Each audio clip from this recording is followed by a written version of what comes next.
Mathias, on vient de l'apprendre, Donald Trump qui a déclaré un blocus maritime sur le détroit d'Ormuz. De quoi il est question ?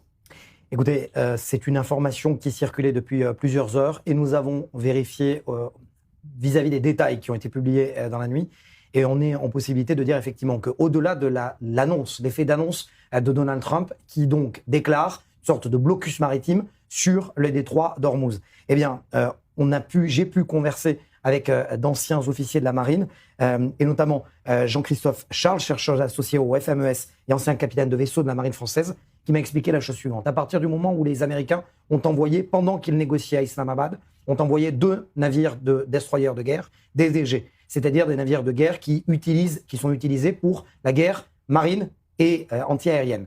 Ils ont utilisé vraisemblablement des drones sous-marins pour scruter les fonds marins pour savoir qu'il n'y avait pas donc de mines sous-marines dans ce couloir maritime.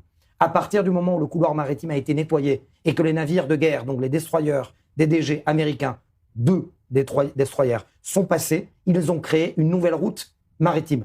À partir du moment où ils ont créé une nouvelle route maritime, ils privent l'un des moyens de pression des Iraniens, c'est-à-dire le détroit d'Ormuz. Et là commence une guerre militaire et diplomatique, voire géostratégique, puisque les Américains disent aux Iraniens, on n'a plus besoin du détroit d'Ormuz, les bateaux qui le peuvent ou qui le veulent peuvent passer par ce couloir maritime qui est plus proche de la frontière avec Oman, la principauté d'Oman.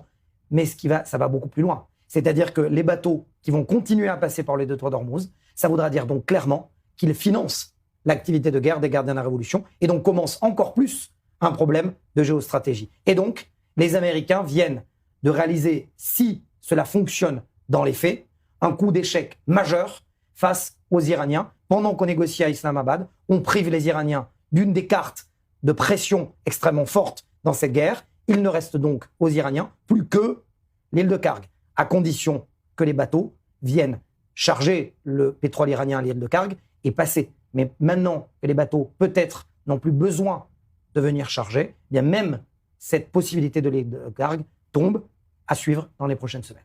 Alors justement, puisqu'on parlait, vous avez dit d'abord c'est des drones, et puis ensuite les États-Unis qui ont envoyé ces destroyers.